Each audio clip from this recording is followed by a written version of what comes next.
प्रधानमंत्री नरेंद्र मोदी इस समय फ्रांस में हैं। वो पेरिस पहुंच चुके हैं। ये उनके यूरोप दौरे का अंतिम पड़ाव है। प्रधानमंत्री नरेंद्र मोदी दुनिया के पहले ऐसे बड़े नेता हैं जो फ्रांस के राष्ट्रपति इमैनुअल मैक्रों की चुनावी जीत के बाद उनसे मिल रहे हैं। तो बड़ी खबर इस वक्त की यही है कि थोड़ी देर में प्रधानमंत्री नरेंद्र मोदी फ्रांस के राष्ट्रपति इमैनुअल मैक्रों से मुलाकात करेंगे और प्रधानमंत्री का ये दौरा महत्वपूर्ण यूक्रेन संकट समेत कई मुद्दों पर मैक्रों से प्रधानमंत्री नरेंद्र मोदी की बातचीत हो सकती है। और यूरोप दौरे के अंतिम दिन फ्रांस में इस समय है। फ्रांस की राजधानी पेरिस में प्रधानमंत्री नरेंद्र मोदी पहुंच चुके हैं और फ्रांस के राष्ट्रपति इमैनुअल मैक्रों से बस थोड़ी देर में मुलाकात होगी। और रूस यूक्रेन युद्ध के मद्देनजर ये दौरा जो है काफी महत्वपूर्ण है। यूक्रेन संकट समेत कई मुद्दों पर बातचीत करेंगे। 3 देशों के राष्ट्राध्यक्षों से प्रधानमंत्री नरेंद्र मोदी मिल चुके हैं और भारत की तरफ दुनिया जो है वो बहुत उम्मीद की दृष्टि से देख रही है। हम यूक्रेन संकट पर किस तरह से प्रधानमंत्री नरेंद्र मोदी का रुख रहता है, ये बात इसलिए अलग है क्योंकि भारत तटस्थ की भूमिका शुरू से निभाता है। आइए सीधे इस वक्त हम आपको फ्रांस की राजधानी पेरिस लिए चलते हैं।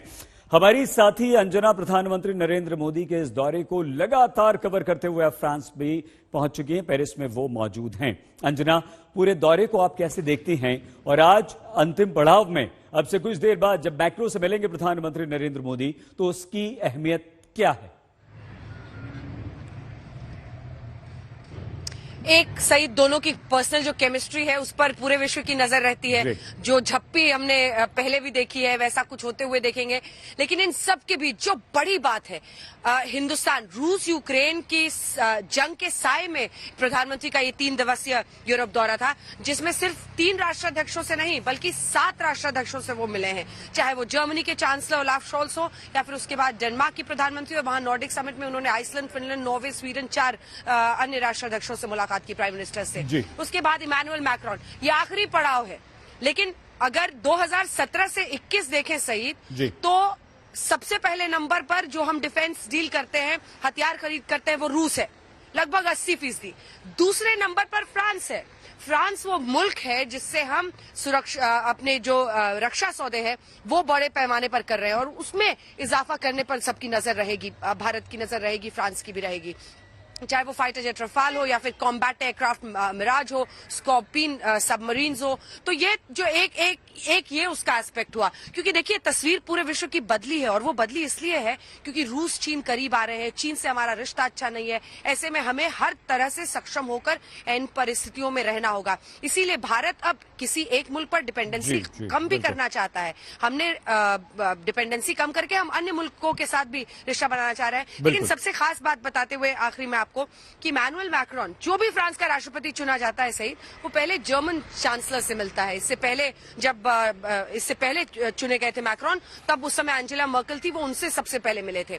इस बार भी उन्हें अगर तय आप तरीके को देखें जो हमेशा फ्रांस जर्मनी के बीच हुआ है, तो मैक्रोन को चुनने के बाद ओलाफ शोल्स से मिलना था। लेकिन पहले अंतर्राष्ट्रीय नेता जिससे प्रधानमंत्री मुलाकात कर रहे हैं वो है प्रधानमंत्री नरेंद्र मोदी। एक बार जल्दी से नजारा आपको दिखा देते हैं। हम एलिसी पैलेस के बिल्कुल सामने खड़े हैं। यहीं पर मैक्रोन, इमैनुअल मैक्रोन प्रधानमंत्री नरेंद्र मोदी का स्वागत करेंगे। यहीं से उनकी एंट्री होगी। इस पूरे रूट को कॉर्डन ऑफ कर दिया है। आमतौर पर इस सड़क पर लोग आते जाते हैं। ये बिल्कुल इस सड़क से दाईं तरफ जो आप देख रहे हैं, यही घर है इमैनुअल मैक्रोन का, एलिसी पैलेस, और यहीं पर प्रधानमंत्री नरेंद्र मोदी अब से किसी भी लम्हे पहुंच सकते हैं क्योंकि पूरा रूट उनके लिए लग चुका है। सही अंजना, एक छोटा सा सवाल और उसके बाद हम आपके साथ रहेंगे। आप भी हमारे साथ रहिएगा।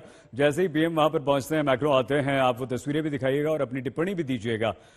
जर्मनी, डेनमार्क और फ्रांस, 3 महत्वपूर्ण देश रूस यूक्रेन युद्ध के मद्देनजर क्या यहां पर अपने बढ़ते कद को प्रधानमंत्री नरेंद्र मोदी किस तरह से इन देशों पर अपनी धमक छोड़ चुके हैं? बिल्कुल सही। ये सवाल सबसे ज्यादा मायने रखता है क्योंकि देखिए न्यूट्रलिटी यानी निष्पक्ष होकर रहना भारत के लिए नई चीज नहीं है। सेकेंड वर्ल्ड वॉर में भी हम थे। लेकिन इंडिया अब एक बड़े प्लेयर के तौर पर उभरा है, एक बड़ा और स्ट्रांग प्लेयर के तौर पर उभरा है। और ऐसे में इसीलिए बहुत प्रधानमंत्री नरेंद्र मोदी, जब मतभेद हैं फ्रांस, जर्मनी, इसको कोई नकार नहीं सकता। वो रूस के खिलाफ है, वो चाहते हैं भारत नाम लेकर आलोचना करे। भारत ने नहीं किया। हम तटस्थ रहे अपनी विदेश नीति पर, जिसे इंडिपेंडेंट फॉरेन पॉलिसी हम कह रहे हैं, उस पर हमारी तटस्थता कायम हुई। और प्रधानमंत्री नरेंद्र मोदी ने भारत का स्टैंड इन तमाम राष्ट्राध्यक्षों के सामने रखा है। तो ये तस्वीर साफ है कि युद्ध के विरुद्ध, लेकिन अगर कोई भी देश ये सोचता है कि अपने दबाव में रूस के खिलाफ हमसे बुलवा लेगा, तो हम राष्ट्रहित में जो सही है वही बोलेंगे और वही स्टैंड सबके सामने रहेगा। यूरोप ने स्वीकारा, और ये देखिए आप 3 जो महत्वपूर्ण देश हैं, 2 बहुत ताकतवर देश, उन सब के साथ आप देख रहे हैं ये बातचीत हो रही है, पीएम का दौरा हो रहा है।